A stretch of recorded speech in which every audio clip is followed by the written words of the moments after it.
are live in all of the places. Now I click to the script, double check the connection. Okay, thank you very much, everybody, for tuning in.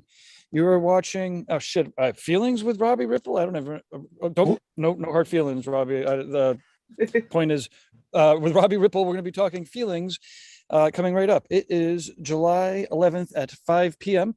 and you are on the Reinventing the Tattoo Network, Guy Aitchison's community here.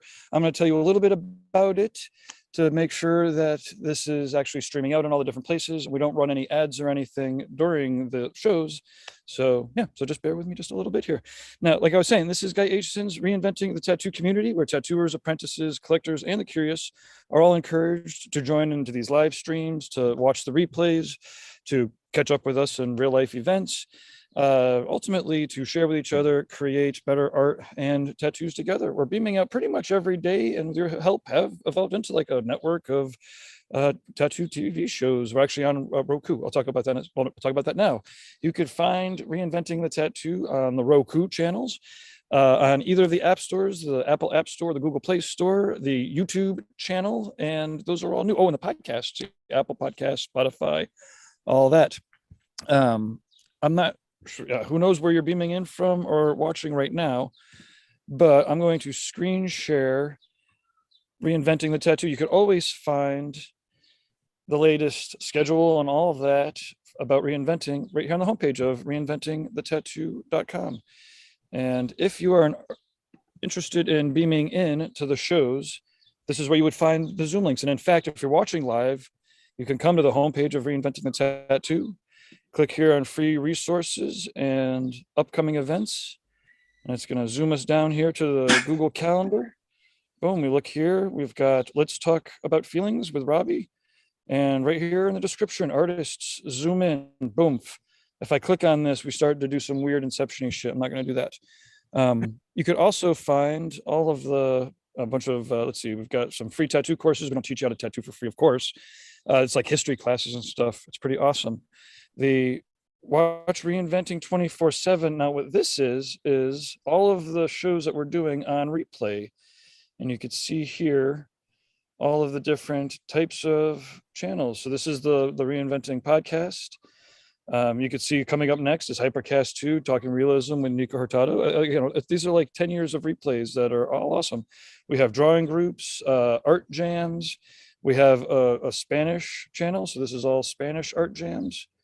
What other channels do we have? If it's like 2 o'clock in the morning and you're doom scrolling and you're not sure what to watch on Netflix, Live in the Castro, Haley Adams straight from San Francisco, Tattoo Machine channel, Tattoo Convention channel, a Marketplace channel for our sponsors, community channel for things like benefits and whatnot. We actually have the Drunk Critique channel there. That's not necessarily against our better judgment. Anyways, thank you very much to our sponsors, robpigments.co, for helping this get out there. You could check out videos of Lauren talking to all sorts of raw pigment tattooers. Just do a search for raw pigments and videos. Worldtattooevents.com is the most comprehensive site for tattoo conventions. Alex Van Dutch is also doing the history of tattoo conventions and the future of tattoo conventions interviews, so you can check them out.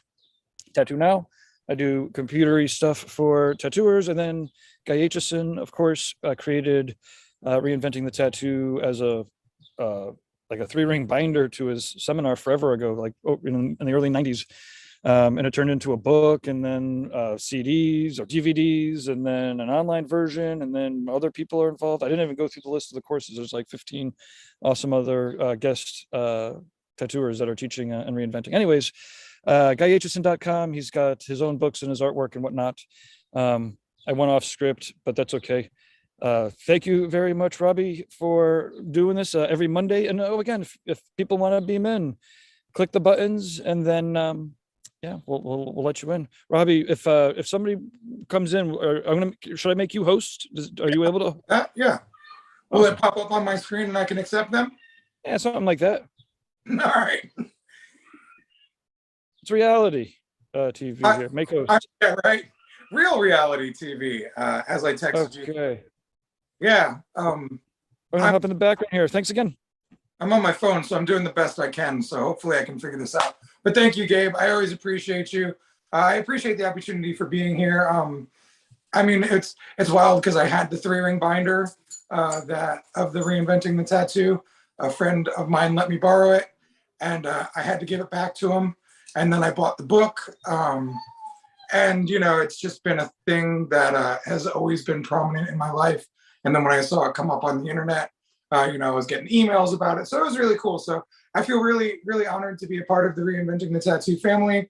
And I feel honored to have my guest here today, the wonderful, amazing tattooer, TikTok sensation, beautiful human, huge heart, full of fucking color, lots of love, Jordan LaFay, owner of Weird Inc. Society in some place in Minnesota. I'm not sure exactly. St. Paul. Okay, That's the St. Paul. best intro anyone's ever given me. You're hired. Yo, I'm the fucking hype man of sorts, you know, as they say. So, but today, we are here as we are every Monday at 5 p.m. Eastern Time. And the show is called Let's Talk About Feelings. It is the 3rd show I've done now on the network here.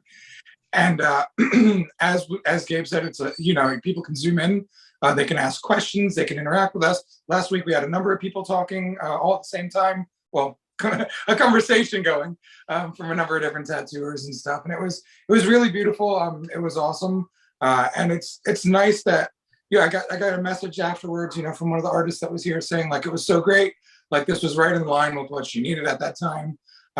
So I don't ever know what I'm doing on these shows.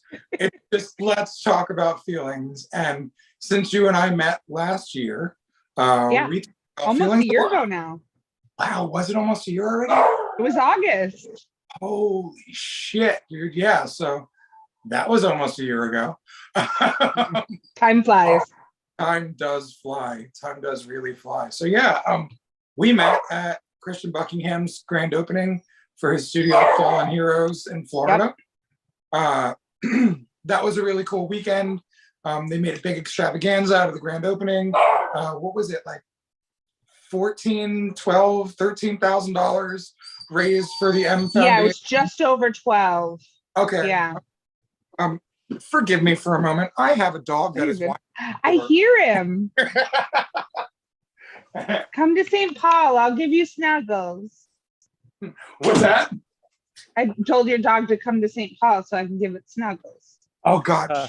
Well, while you're doing that, we've got a couple people in the chat room here. Kevin Buck says, "Yay, Jordan! Love Weird Inc. Society." Yay! Hi, Kevin. I can't see in the chat. So cool. Yeah, I was gonna say I don't know how to do chat. Let's see. Oh, there we go. That's chat. in the Facebook. One of the. Oh, okay. Yeah, there's nobody. Okay, cool. Well, keep us up on game with that stuff if you don't mind, there, sir. I'm trying to get my mom to join the live. She says she doesn't want to be on camera. Like, Mom, come talk about your feelings with it. Well, so okay. Feelings, right? I remember when you and I met, we were talking about how you became this viral TikTok superstar sensation, kind of by accident, just by talking to the camera. Yeah. So let's talk about the feelings that go around that. Like, what does it feel like? You know, what does it feel like to be, you know, the human that people are looking at as a human, that they look up to? You know, let's start there. What's it feel like to be looked up to because you're good putting your camera in front of your face?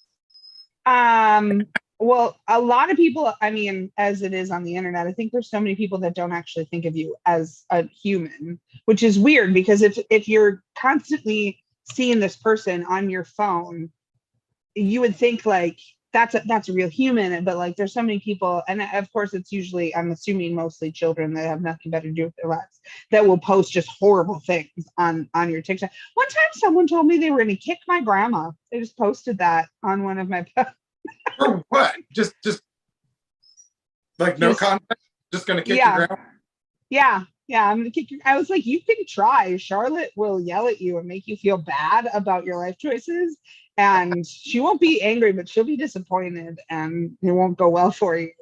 Um, but yeah, it's really weird. I was actually so I exciting news. I just got into therapy like a couple of weeks ago. I've been on this wait list forever. So talking with my therapist, it's so weird. I will have clients come in and they'll use words like celebrity, and I'm just like, please don't perceive me like that. That's how dare you. So yeah, it's a weird feeling because I do not mind being in the spotlight, but I never set out to be famous. You know what I mean? And especially like, I'm sure you get this having been on a national television show, but like in my mind, if I knew I was going to be on Ink Masters, at least there was like some forewarning. Okay, now my face is going to be broadcasted across the world. When I opened my TikTok and started posting videos, I'm just thinking about the 5 people that I know that happen to be subscribing to me. They're watching my weird crap. Right. And then Right. all of a sudden I'm about to break 420K. And I'm like flying to other cities where people recognize me just based on my, like, I've had people recognize me with masks on because they can recognize my voice and my hair. And I'm like, what is happening? It's very overwhelming. And I don't know if I was completely prepared for it, but I'm getting better. Working on it. So those are my feelings. Well, so to bounce a little bit off of that, I was prepared, right? Going on Ink Master. So I was prepared to be rich and famous. And it was a weird thing because I don't like when people use the celebrity word. No. It's so uncomfortable. Like I've been at tables before where like people get upset because I'm getting recognized because of TV and like egos are getting butthurt at the table with me. And I'm like, dude, it's Chili's, you know, like we're at Chili's. So that's like my favorite thing to tell people. I'm like, yeah, I'm famous. Sometimes Chili's waitress will, you know, recognize me. So No big deal. like, but I feel like that's, so now to dig deeper into that, right? I feel like that's our way of being afraid of being seen, being afraid of being spotlight, you know, being afraid of like not knowing how to receive the love or the attention that may or may not be love, or you know, it's give me attention, but don't talk about it. Yeah, like obviously. Blow up my socials, tell all your friends about me, but like don't embarrass me. You know? But like, you know, you've met Donna, Gabe has not. But Donna is the first to be like, oh, have you seen Ink Master? And dude, I'm like, stop it. But you know, time she's helping me build my brand even more. You know, she's helping me gain more recognition because you know, but my son all the time, I'm like, that dude and you just talked about the name of your song, but you didn't even tell him you made a song named after that drink. Why aren't you throwing, you know, like, so, you know, everybody needs a hype man, and everybody has a hard time. Well, a lot of people have a hard time accepting that greatness.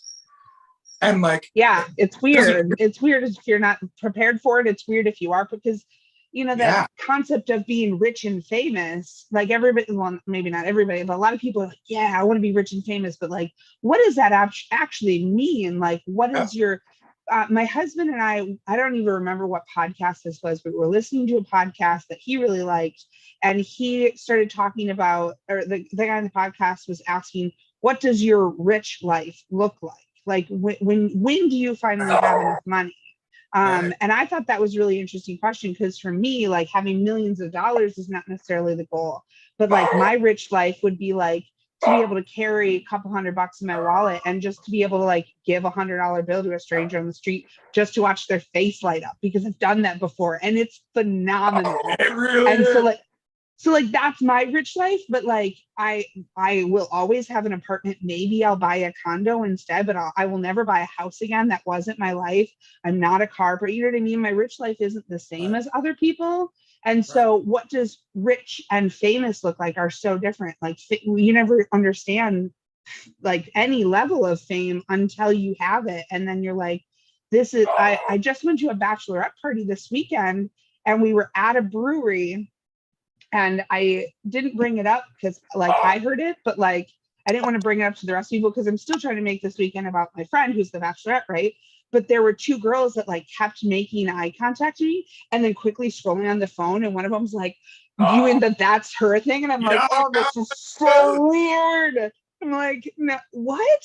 And so it's even those small interactions is like, and fame is also so different, right? Because you have TV fame, and this is TikTok fame. Whoever knew that was a thing.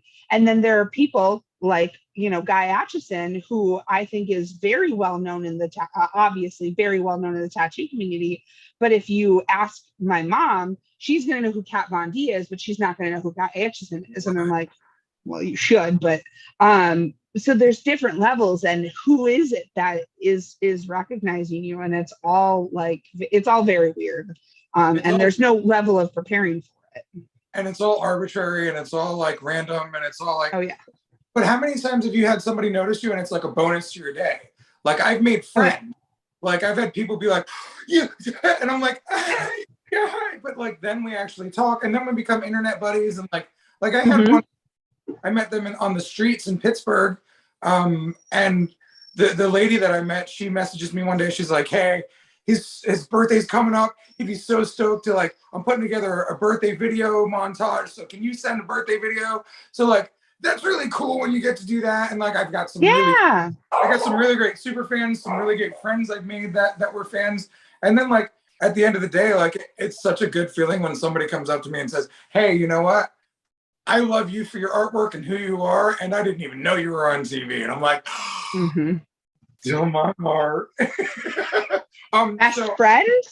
I want to jump over. I saw Tyler Norton jumped in. Nice to meet you, sir. Welcome to Let's Talk About Feelings. And so I like to open up the floor for people that are zooming in to ask us questions, give us some of their problems, and ask for perspectives, or just sit back and watch. I have so a what problem. you want to do? Yes, sir. Robbie, could you guess my problem? Can I guess your problem? Yeah, Tyler, you need to if you could switch your phone sideways, then the camera fills up the screen. Oh, amazing! You fixed my problems. This looks Perfect. Nice to meet you, Tyler. Hey, it's nice to meet you. Thank you very much. I'm glad to be here with everybody. I was excited to see that you were doing this. And I tell you what, I'll just real quick piggyback off what was being talked about. Like I said, you know, glad to see that this was something that you're doing. And I caught, okay, today I can log in and be a part of what's happening. But just her mentioning, you know, rich life. And that can be, it's so objective, right? It's an objective thing. It can be so many things and so many different people. And I think, I just want to say this because my mind has been there, you know, recently. I just turned 35 last week, and I've been trying to really, you know, get a better form around like, what is that rich life? Like, what am I going to go for?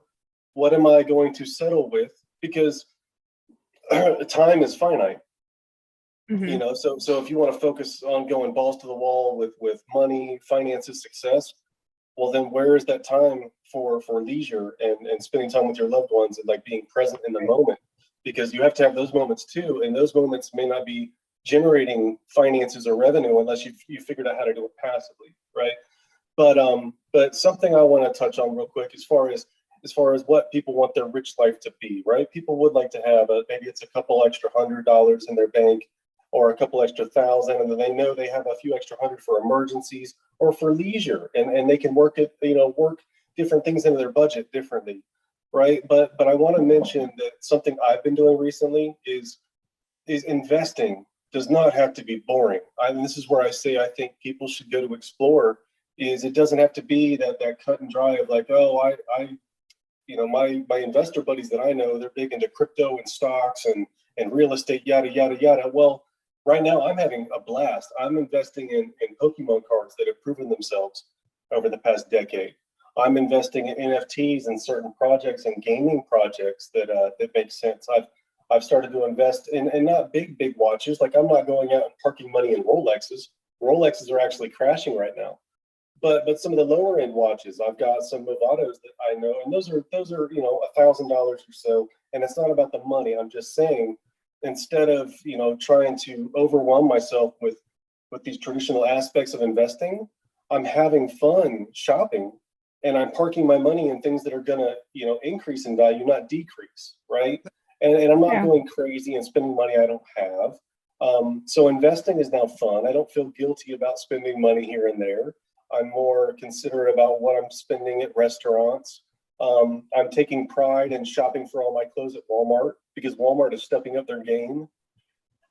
Anyway, I don't want to be too long-winded in that, but I just liked what you were saying, that having a rich life is important, but people can achieve it in so many different ways.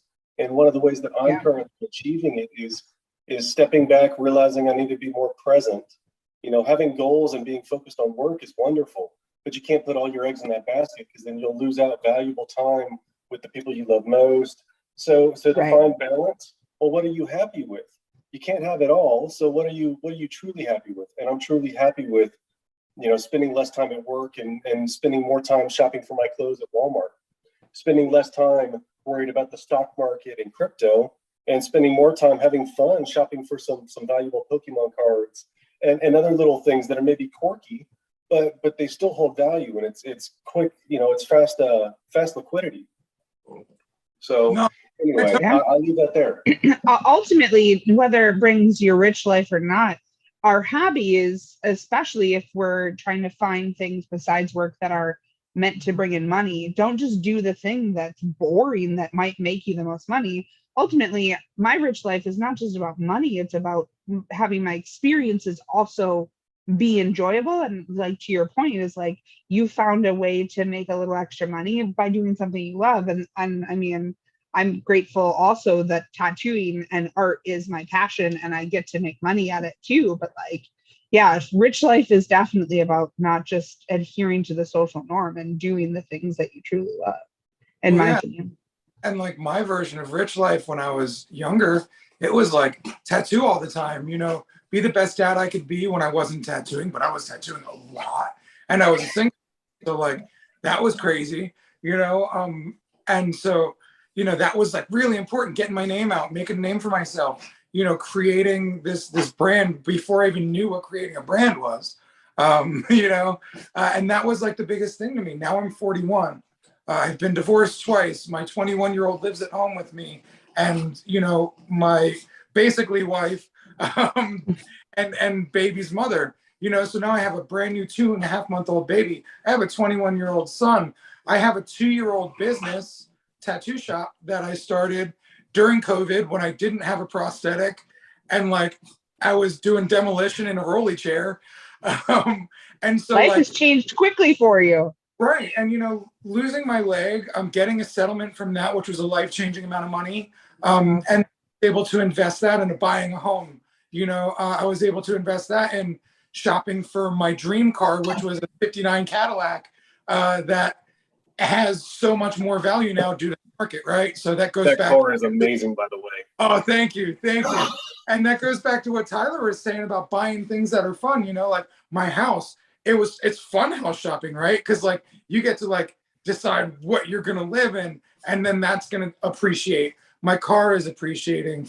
And now I really am focused less on tattooing, and just more on the investments, creating wealth.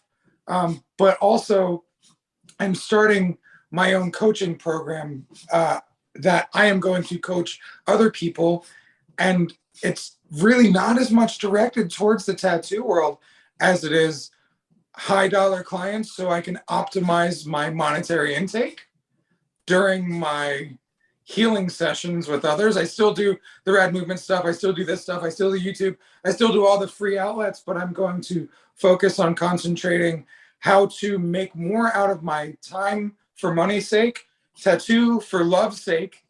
Love my studio. I'll never stop tattooing, but it's not a job to me anymore. My job is focusing on my family and then optimizing my time. Right.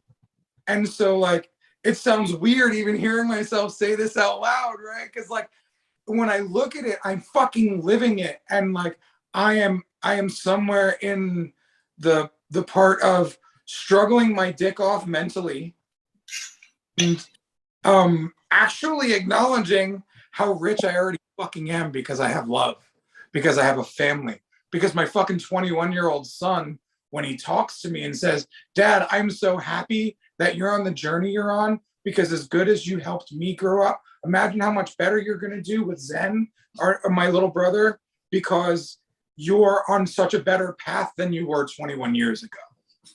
Oh, that's so sweet.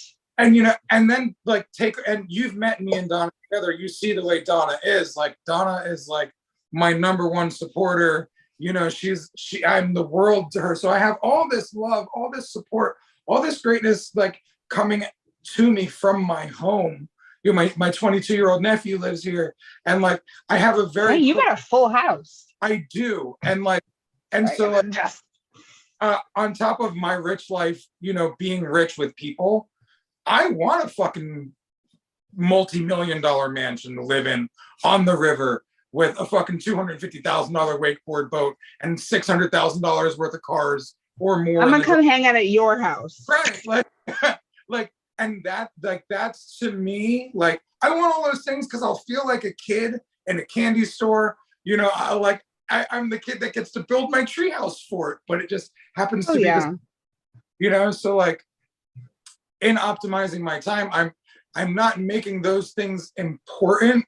Like, I need those, but those are goals, those are visions, and those are going to get created while I'm optimizing my time and growing my finances in other ways, rather than doing what I used to do and tattooing from, you know, 11 to fucking wee hours in the morning, 5-6 days a week. You know what I'm saying? So it's cool when you acknowledge that your rich life doesn't, like, I went to my family before the cool stuff, you know, like they're the most, you know, like, so it's cool to have that love that you get to give and that comes back to you, and finding what's important to you. Like, that's really cool. And then seeing somebody like you, Jordan, who, you know, from what I understand, you're not interested in kids, you know? So it's like, I love, I mean, I'll hang out with your kid, but right, and I get to give him back. right. You're loving towards them, but like for you, that's not like a focus for you, right? So like, it's so cool to see like what you're like, Weird Ink Society, and like, you know, that's my baby. Exactly. And that was a weird shift for me because my studio is 2 years old. And so, you know, the past year of my life has been involving a pregnant, you know, Donna, and a new baby now, and a focus shift. And so like, you know, learning how to make everything feel good while pursuing what feels good can hurt. Right.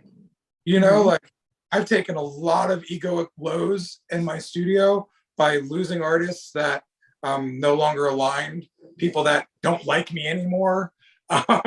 You know, artists we may or may not be going through some of those same shifts at our shop. It's dude, it's growing pains.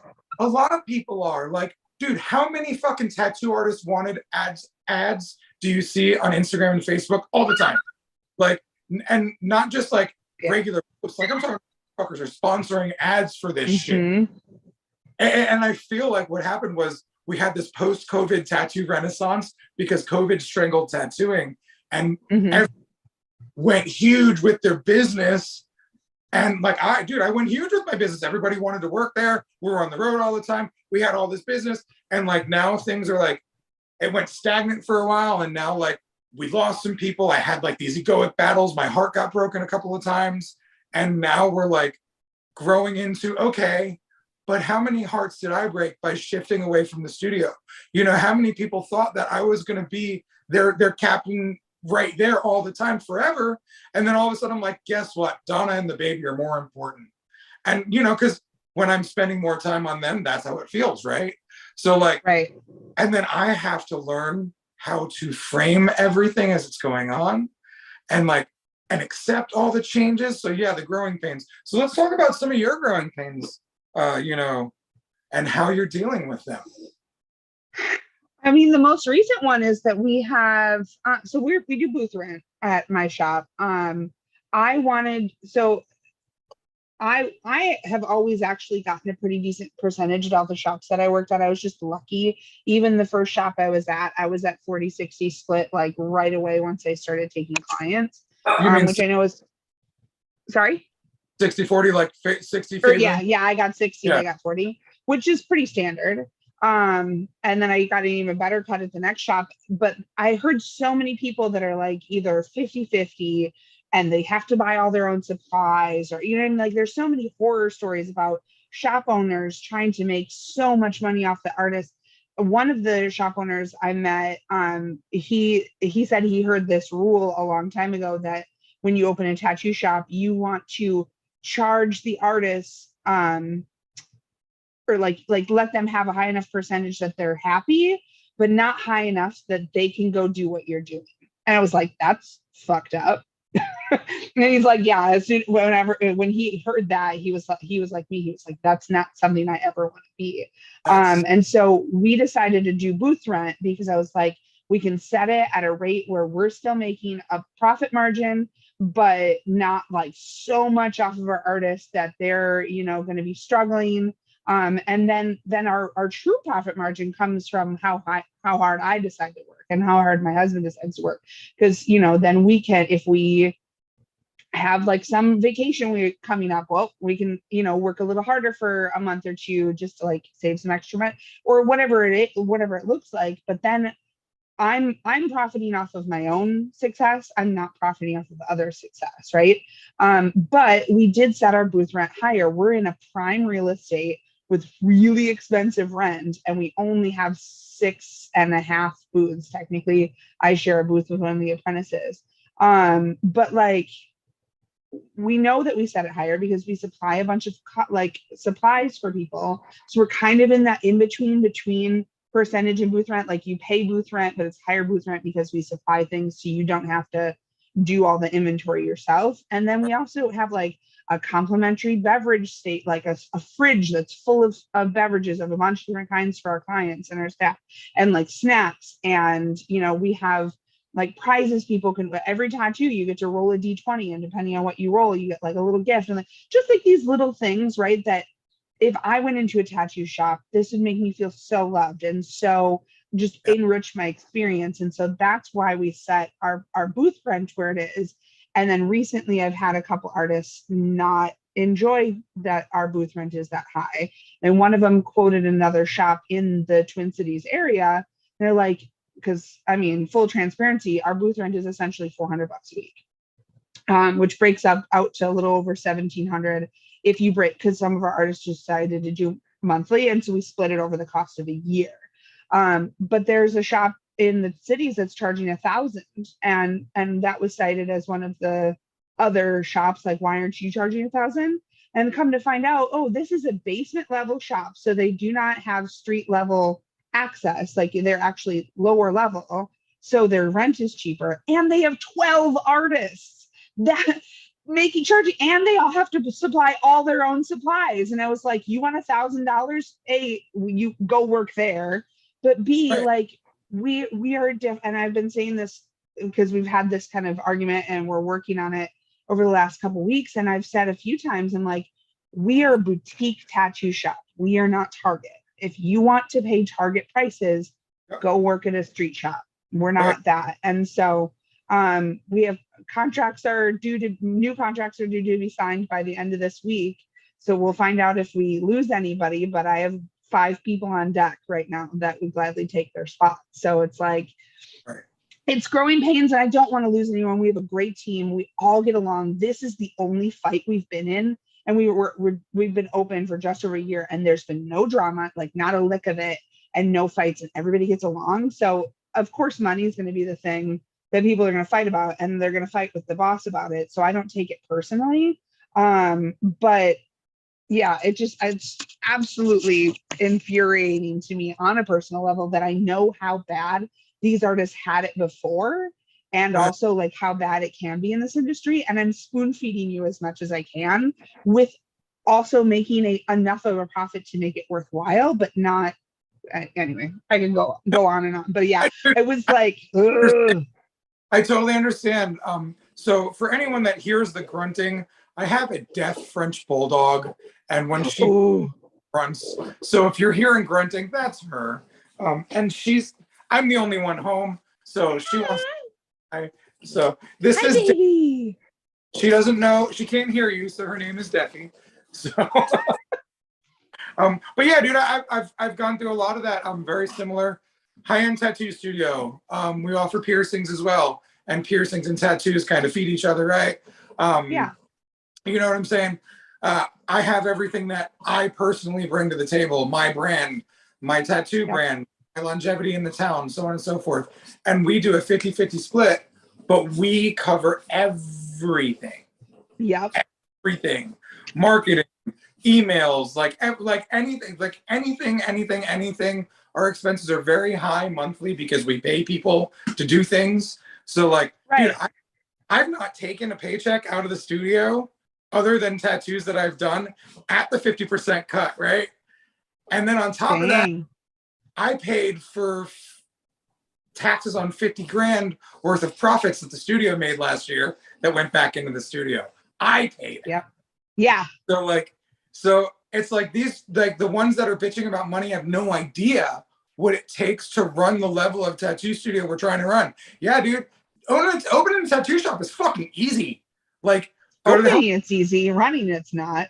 Right, yeah, go to the health department, get a space, get a chair, follow the rules, and open for business, right? It's pretty simple. But if you want to run something at a higher level like we're trying to do, it's like you get compared to Walmart. You know what I'm saying? And it's like, you know, Walmart's great for your clothes when you're trying to fucking save a buck and, you know, spend money on important things, right? But as far as I'm concerned, a tattoo is important because it's got to be on you forever. And you're putting art in a dying organism and you're fucking immediately covering it with a sheath of skin. So you're making it it's the worst purchase ever. So like, yeah, you're buying it from someone who's going to do the best fucking job ever. Yeah. You know? And so when we're offering that higher experience, it's interesting to see how people want to compare. But you know, and that's the thing. This is how I learned how to not take it personal. I remember that if you draw a 3 on the floor, somebody's going to see a 3, somebody's going to see an M, somebody's going to see a W, somebody's going to see a capital B. You know what I'm saying? Like, so perspective, every fucking thing. So I have to remember that I've sat at their chair and saw it as a 3. One time I was making that reference, drew a 3 on the floor to one of my former apprentices who's a tattooer in my studio. And she goes, boobs? I'm like, wow. I'm talking about 3s, you're talking about boobs. Further fucking solidifying my point on perspective. You know, that's a really great analogy. It's not about where you sit even, it's about how you perceive what you're seeing. Yeah. And like when I was a young tattooer, you know, I would get mad at dude, when I worked at Mark Longnecker's shop in Cocoa Beach, like I was on the cusp of wanting to open my own studio, but I was there later than everybody most nights because like I like to work. Like I work too much. And then if I was tattooing, I'd tattoo late for more money. And if I was tattooing late and I still had a homie that needed tattooed, I'd tattoo him for free or them for free. And it's like I would be there when the fucking credit card receipt would roll out at the end. At the end of the day, I would see the credit card close out and I'd see the thousands he was making every day at that studio. And I was like, dude, there's no reason why I shouldn't be doing this. Like, and that was like really how I separated myself from the guy that was going to be mad at Longnecker for being my boss to the guy that was going to be a Longnecker and say, bro, I love you. I appreciate the opportunity. I learned so much working with you, but I got to open my own shop. You probably thought this was coming. I already had this conversation like that it might happen, but like now I'm ready. And he let me work there for months and it turned into a joke because it was like I was supposed to be gone and like I didn't have my yet. So like he let me keep staying there and working there. And for that, I'm forever indebted to him and eternally grateful. And we've had fallings out since then. You know, we had fallings out when we worked together, you know, like, and like, so I've been, and that was just with one guy. Then, you know, you talk about my parents that I worked for, you talk about the other people I worked for. I've been in seats. I've been the traveling artist that had no name. I've been the traveling artist that's been on TV, you know, like I'm the guy if I go to your shop, I know unless you deliver me something superior, I really am not going to give you a fucking cut because I can go anywhere, you know? Right. Like, and so Well, like, and it's so funny, like with Longnecker, you're saying like he was able to let you work there and like you kept things amicable. And I had a very similar experience too. The shop I was at, the old owner almost was my partner in my tattoo shop. Like he was going to be an investor. And then, you know, a couple of things happened like beyond our control. And so we ended up getting a different investor, but we're still friends. Like I actually just sent someone to his shop the other day that's looking for a job, and I know he has a space. Like he chose to go from a place of humility and like not humility, that's not the word I'm looking for, like he knows that I know what he's doing and I'm not mad at him. I just want to also do that thing. And he saw that like I was an entrepreneur. And so I'm not mad at him for charging me how much he charged me. And he's not mad at me for leaving. And so he helped me open my shop. You know what I mean? And that was such an amicable thing because now we have a good relationship still. And, you know, I just think that good relationship will then go so much further in both of our careers of like the way that we talk about each other. And even just the way that people talk about you from those instances can also help further your career. Whereas like when I left my first shop, I was told by one of the other artists there that after I left, my mentor told somebody else or told her that if I succeed in Minneapolis, it was because I'm working harder for myself than I ever worked for him. And that I was, you know, that I just like never worked hard for him and that I must be doing if I succeeded on my own.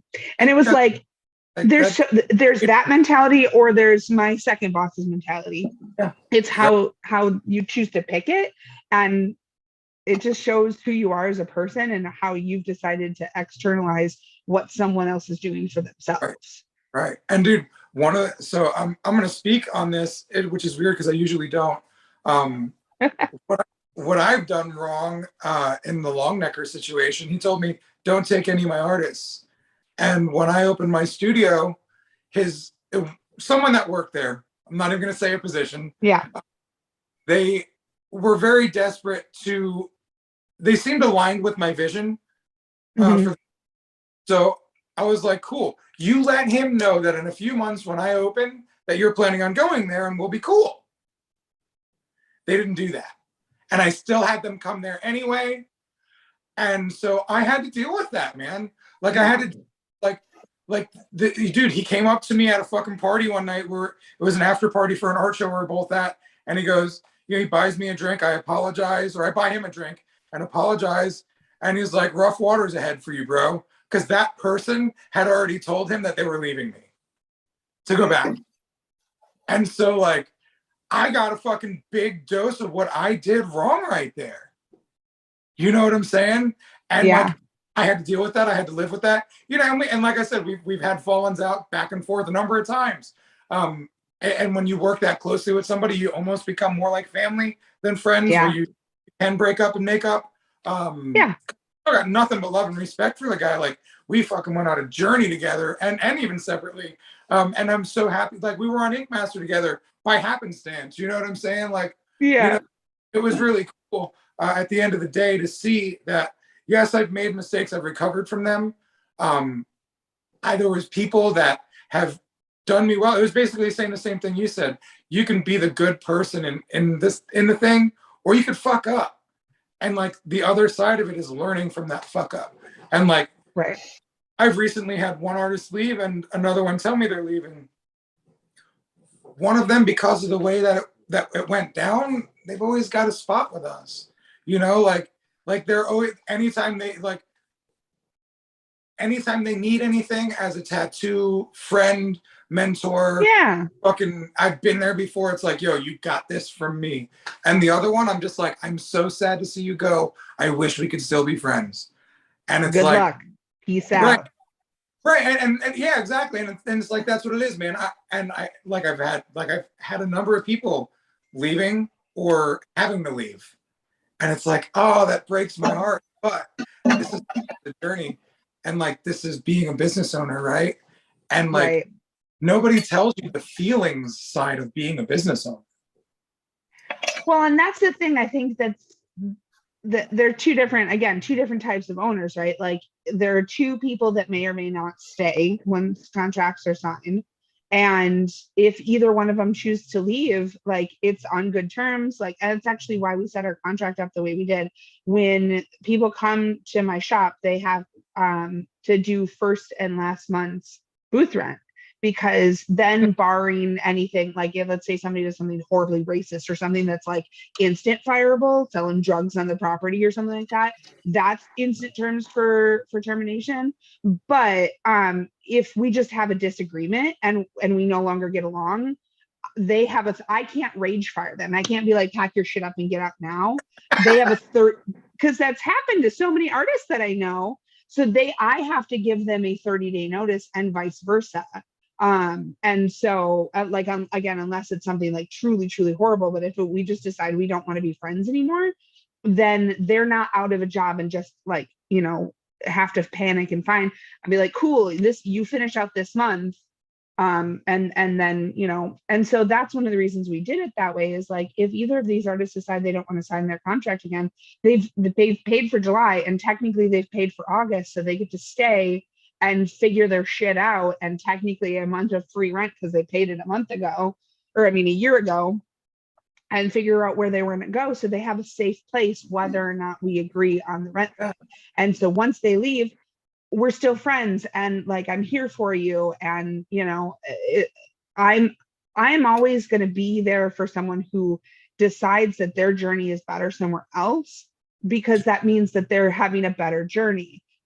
It's hard to not take that personally, because we do have such a great staff and everyone is so talented, and I would hate to lose someone. But like, there are then also the flip side, the shop owners are like, oh, you want to leave my shop? Well, fuck you, get out now. Like, how dare you? And it's like, that doesn't help anyone either. Right. So I refuse to be that person. I want to be that person. Like that's like when my ego's hurt, I want to be like, fuck you, I never let you anyway. But I'm like, you know, those when words, you're a business owner, you can't be that person. Right. And like, I started the Rad movement. This is about like living your best life, being your best self, being your authentic self. Mm-hmm. Showing up when you don't want to. Also, it's not about being perfect. It's about having grace with yourself. But like, I can't be the, and dude, so many times I have acted not as a person that's in alignment with that. You know what I'm saying? Because I'm human. Yeah. And it's really hard for someone that works at my studio to see me be human and flawed, but also trying to operate under the guise of, hey, let's do things the proper way. And by proper, Right. I'm loving, respectful, honorable. If you're no longer aligned and you don't belong at Rad Inc., then please go on. I don't want somebody here to hold hostage, because, dude, I have a weird being held hostage. Like, if I feel like I'm being held hostage, I start to get real scared. And then I start to look for an, and like, I start to get really mad if I can't figure it out. Like, so I don't ever want to make somebody feel that way. And to know that people still do feel that way when you don't mean to, or, you know, they feel that they have to leave upset, or you just can't see eye to eye. It's like, it hurts. It hurts in business. It hurts in life. And like, I'm sorry, go ahead. Oh no, the cool thing is, like, what you learn from that pain is the tools to not go through it again, and also to make it through anything, because you've already been through a pain that you didn't want to. So yeah, go ahead. I was going to say, I want to go back to, so your brand, right? The Rad movement is all about loving and kindness and higher power and stuff like that. And so similarly, my TikTok, my brand is about kindness, right? And teaching with kindness. And we're human, right? So I was this close to making a TikTok, just being a fucking bitch the other. Well, understandably, and we don't need to go into politics, but with everything going on in the world right now, and as a woman, I'm fucking furious. And then also just some other shit. And it's just like, sometimes, even though my brand is kindness, it is so hard to be kind. And like, and that's full circling back to like the fame thing, is like people only see this version of you, and it's so hard for them to see something else. Like I've had a ton of people, not a ton, I like one of my clients, or not, one of my friends the other day messaged me, and she was like, you know, it looks like you're having so much fun, like life must be going so great for you, because she sees my internet persona, she sees the cultivated me that I'm putting on. And it's just so hard sometimes when you just don't have the energy to cultivate that thing in the moment. And then what do the masses see? Or what is even just that one person that they're like, your brand is their own kindness, and you were kind of a bitch today. And it's just like, sometimes you're human. Like you can try to preach kindness and to, you know, be this loving higher version of yourself, but we all need to remember that we're just human. Right. Well, you know, like I do meditate, I do yoga, I do breath work, I am in like a number of different coaching programs to coach myself to be a better human, like high dollar one, like insane, you know, like things that I never thought I'd be doing, but I still will break your motherfucking neck if I need to. And so like, like, that's the thing. Are you also a Taurus? I'm a Scorpio, so it's even worse. Oh, yeah. I'm a Cancer. I'm a Cancer, and we get wild, so I understand. Right. You act if needed. Right. But you know what? All love. All love. I'm here to love you, right? But I'm also here to let you know I'm not here for your shit if you're trying to fucking take it, not do me well, you know? Like, it just doesn't make sense for people to think that there is this perfection level, because every time I've looked up to anyone for perfection, like it always gets devoured. Like I saw Tony video one time, he was like, I never have bad days, never ever ever. Then I went to one of his conferences last year and he was like, yeah, I have bad days. And I'm like, fuck all these years I thought you never had bad days, and I thought it was possible to reach perfection. Like perfection isn't real.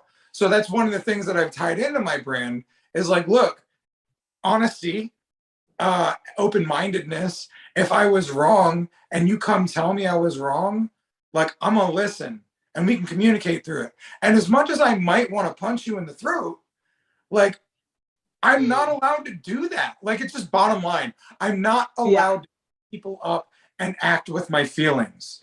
So like, and it's only been recently since I've really started to fucking fully grasp into that. And that's difficult, man. It's scary. It's weird. Like being in charge of yourself and like not, you know, like not losing it when you want to. I've been more angry in the last 3 weeks than I have been in a big portion of my life. And as a person that's not angry, like, I mean, it's just funny that we've been talking about zodiacs and stuff, but I'm a triple Taurus. My sun, moon, and rising are all in Taurus. So most of the time I will let you give me whatever shit you want to, but don't come after the people I love, because I will eat your soul. And I feel like more than me, like the world is coming for the people I love, and I'm gonna burn it down.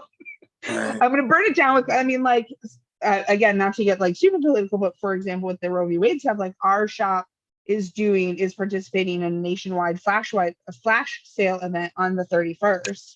And the proceeds are being donated to the National Network of Abortion Funds. And once I decided to do that, I felt so much less angry because I had an actionable plan. And so that's part of it too, is like, okay, why am I pissed and how do I fix this without hurting someone else? Because half the time when someone, especially in a situation like this, I'm mad because I'm scared. And anytime when someone is being shitty, it's usually because they're scared. And so I'm like, I can't add to that shittiness. So if I'm mad because I'm scared, how do I make myself less scared? I do something actionable to fix it. And in this case, it just happens to be doing the flash event. But yeah, it's hard. It's hard to like reflect that on yourself without just immediately lashing out. There was a specific day that one of my artists came up to me later and she was like, I'm also mad about Roe v. Wade and we're all very angry. But like, we also have to make sure that our male clients are comfortable in here. Cause I was like going off about the patriarchy because it was the day it got overturned and I was pissed. And she was like, just keep this. I was like, oh yeah, no, that's a really good point, because the men in this shop are not the ones writing these things into law, and they do not need to be made uncomfortable in my shop. Thankfully, the two guys that were in there were like, yeah, down with the patriarchy, but you know, none of us are perfect.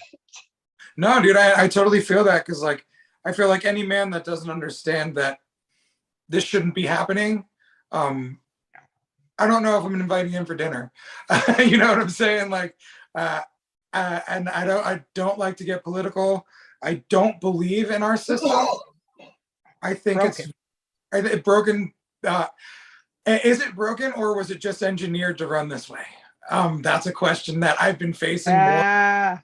Because if it was broken, there'd be a bunch of people running around trying to fix it. And the ones that aren't in there. The ones that are in there are totally okay with it. So, sorry. I don't get political, but like it's emotional for me because it just feels fucking wrong. Like, well, and even if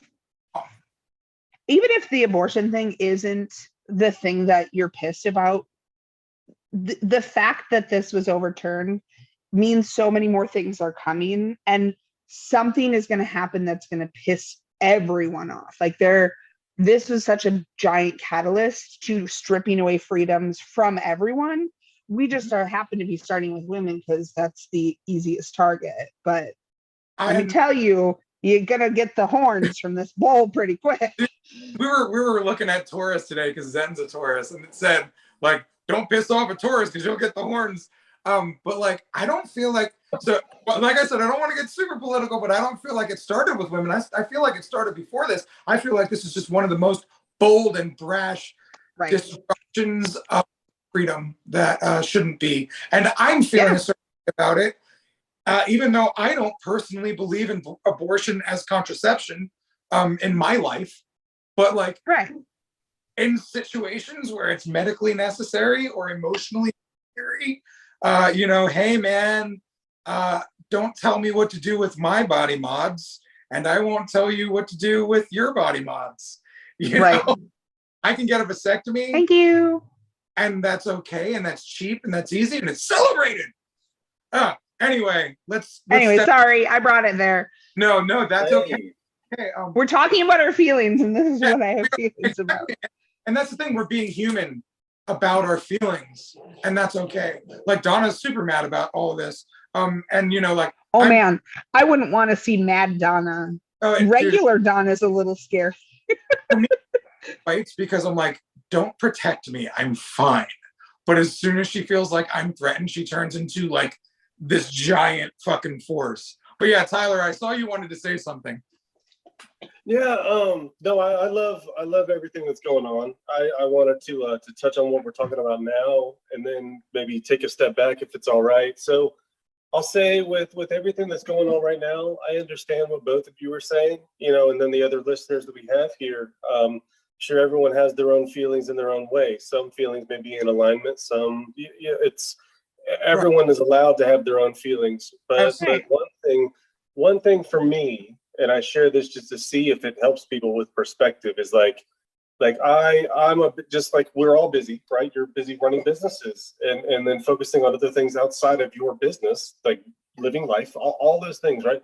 Like I'm a project manager. I stay busy with my career to be able to afford certain things and other things I'm involved with. So I cannot get up and go devote myself to a cause such as that without sacrificing and compromising other things that are fixed in my life, right? But anyway, as much as I am an advocate for the people this negatively affects, you know, as far as what we're talking about and abortions, like what I go to do is I don't go to be ignorant, but I go to continue to focus on the things I can control, right? Like I can't go storm Capitol Hill for lack of better words. Okay, I can't go and sacrifice to devote in other ways, but what I can do is I can focus on being a better man to myself, to my girlfriend, to my family, to my loved ones, being more generous when I'm out in public, being more patient, being more understanding.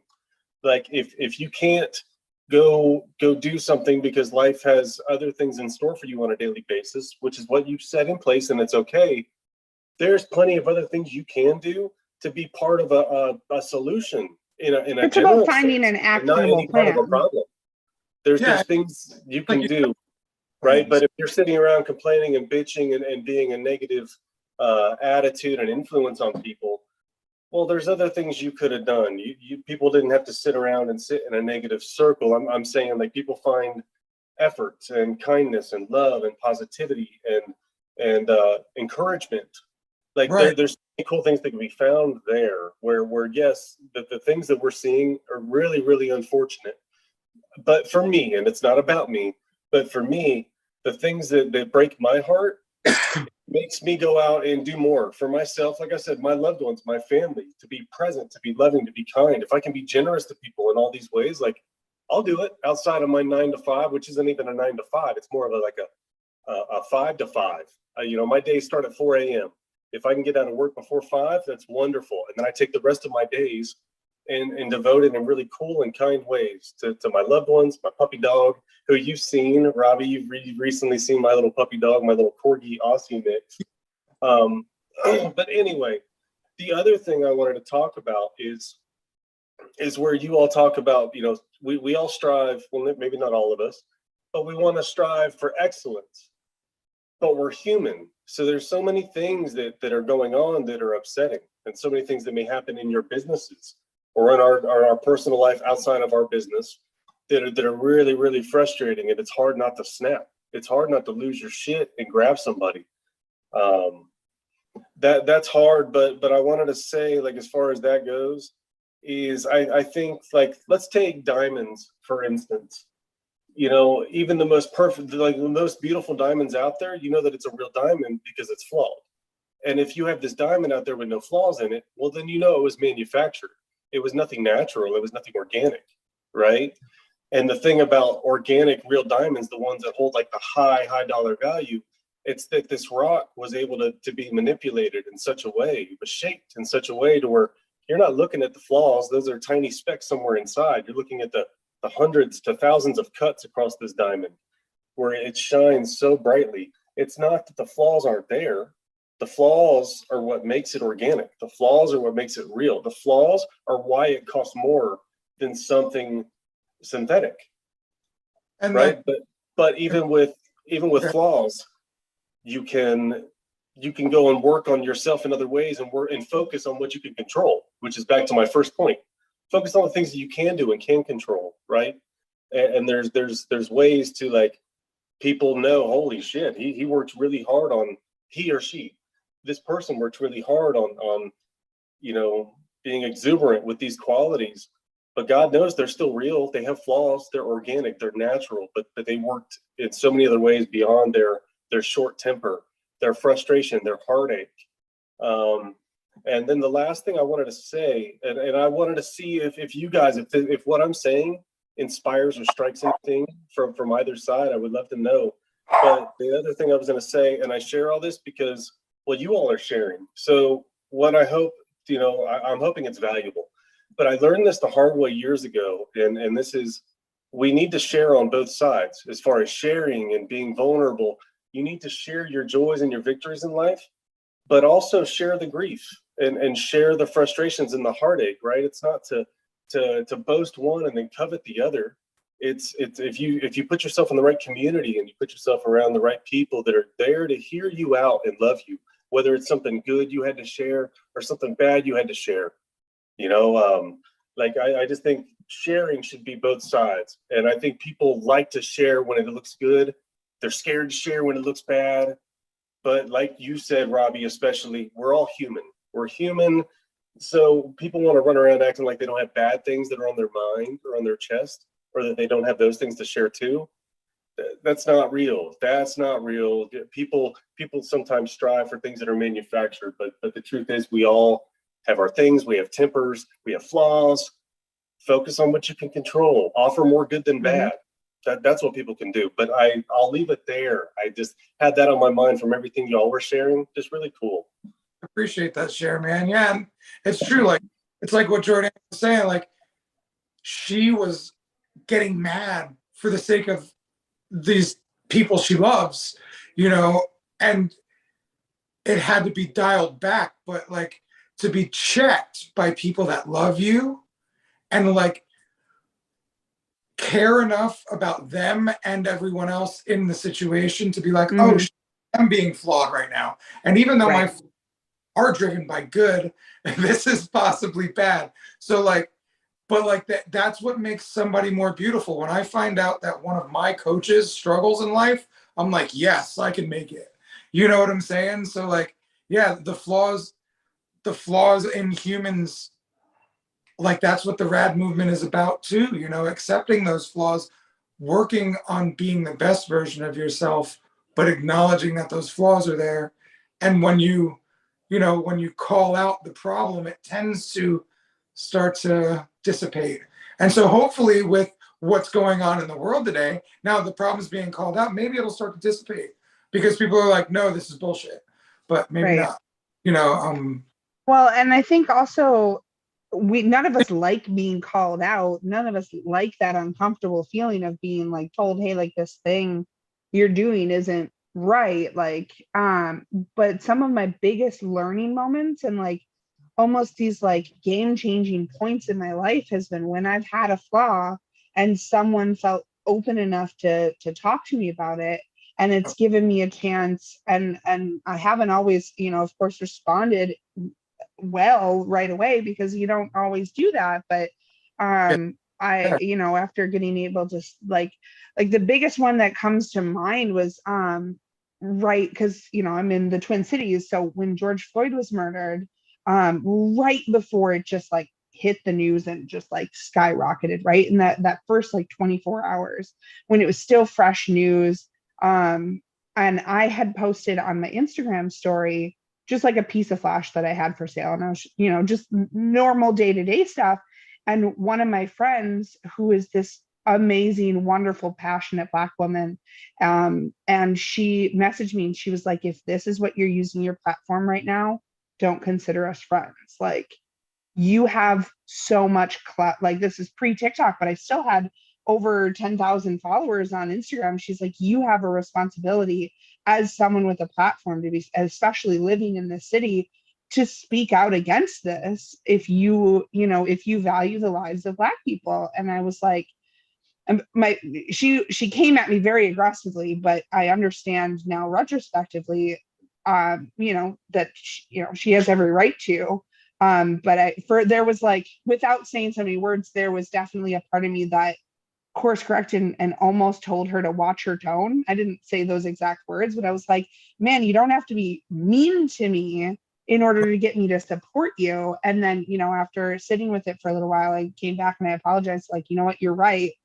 And that was just like, that was, full circle back to our beginning conversation, was that first time when I realized that like I have that kind of an influence as an influencer, as a person on the internet that has enough people that are watching what I'm doing and using that for the proper things. And the fact that she felt open enough to share with me, like, hey, as my friend, I need you to be an ally right now. And what you're doing is not being an ally. And that made me change my tone for the rest of what I do with my platform. Yeah, my platform is mostly tattoo based.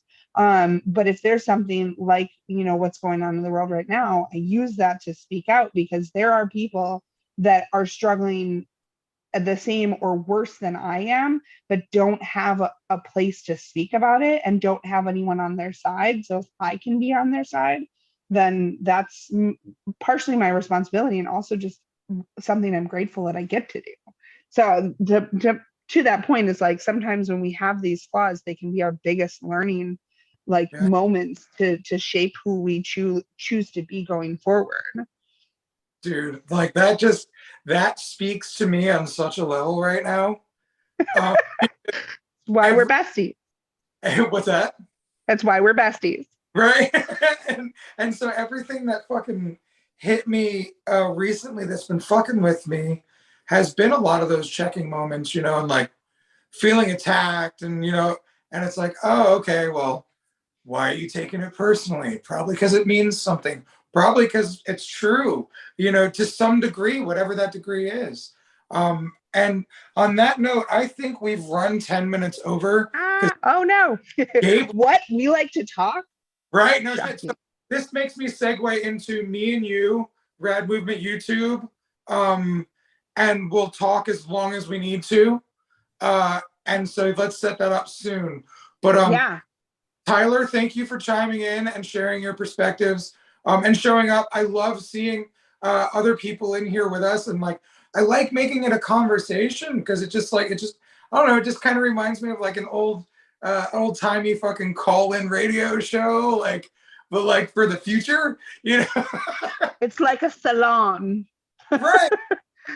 No, I think that, well, thank you for having me. I think that these types of things going on and the fact that you all are doing this, I think these engagements and interactions are important and they're significant. There you go. There's a significance. So yeah, I'm happy to be here. Thank you for having me and us all getting to share and collaborate on ideas. You know, like these moments are, so I spend a lot of time working from home. If I'm not working from home, I'm on the road for my company.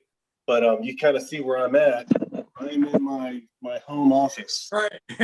Gym thing, right? Spend a lot of time in this room. And I spent a lot of time dealing with customers. So anyway, at the end of my day, knowing that I had this to look forward to, super cool. Super cool because it's real conversation. I got to loosen my tie and we got to hang out, talk about real things. You know, it wasn't customer service. I love that, So, dude. anyway. Much. I had a lot of imposter syndrome starting this up. And I straight up just didn't want to do it a lot of the time. Like, but knowing that this is an opportunity and an honor to be here, it makes me stay to the course, which is my heart's desire, right? To, you know, be in the space that I'm fostering, to create these conversations, to be the change, starting with the tattoo world, but now branching outside of it, because I have a platform and an opportunity to share with so many people, you know, that dudes can cry. People don't have to yell to express themselves. We can agree to disagree and still be friends. You can no longer work with me and I can still support you. There's so many things that as a almost, I'm 26 years tattooing. I've been in the industry over 30 years because my dad did it. Like I grew up in this shit. So like I'm somewhere between the guy that wants to break your hands and fucking throw a firebomb through your window because you didn't ask permission to open a shop in my area. And I'm somewhere between that guy and, hey, let's love each other so fucking much that we heal all the world's problems. So like, yeah. And like this conversation with you today, Jordan, specifically made me realize that there is a course correction that's been happening for years inside of me, that I need to stop fighting and I need to stop being 90s, early 2000s, cranky tattoo, tat god, dude, my dad fucking walked in the house one night with a sawed-off shotgun in his hand because we lived in fucking middle-class white suburbia, so he didn't need it for protection there. He fired a guy and like he was afraid for his life. And like Jesus.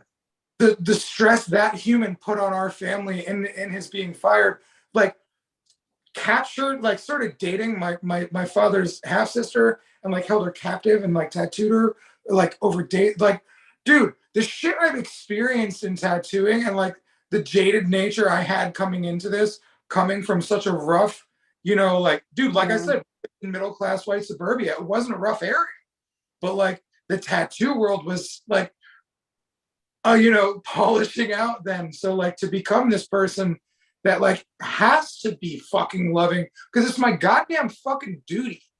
You know what I'm saying? Because like I got the privilege to have a platform. So instead of being mad about what it doesn't provide me, I have to remember what I need to give back to it. So like, yes. Huge learning lesson from Yay! today to me. So thank you. And I'm glad that was, like I got to experience that. So.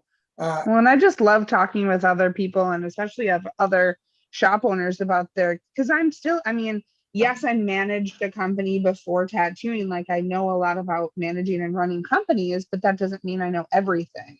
And every time someone has a critique on how I'm managing my business, doesn't necessarily mean I'm going to take that critique and change to whatever advice, but every time there's an opportunity for critique, that means there's an opportunity for me to be better in some way. And that's, just what I have to remember. And so being able to talk with other shop owners just helps me also have perspective on what I could be doing better for myself and for my team and for my clients. Because why else do we do this?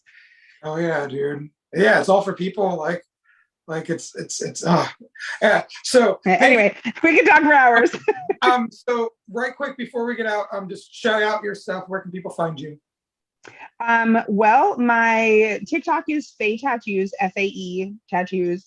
My Instagram recently got hacked, so I'm working on getting that back. Wish me luck, because apparently it's nearly impossible. But I've been told if you're obnoxious enough, you can get it back. And if there's one thing I'm good at, it's being obnoxious. After being hacked. So say that again. I've seen a lot of people get theirs back recently. A number of people just keep showing up and like, hey, I got my account back. So, and I've been like, wow, for months. Like this one dude was over a year, just messaged me yesterday. And he was like, hey man, just got my account back. So I basically plan on calling, leaving them a voicemail every day. That's beautiful. Keep doing that. But yeah, so all of my everything is branded Faye Tattoos. My website, my TikTok, my Instagram, my Venmo, my PayPal. No shit. But yeah, it's all branded under Faye Tattoos, and hopefully I'll get my Instagram back, so that will stay under Faye Tattoos. And then Weirding Society is the studio.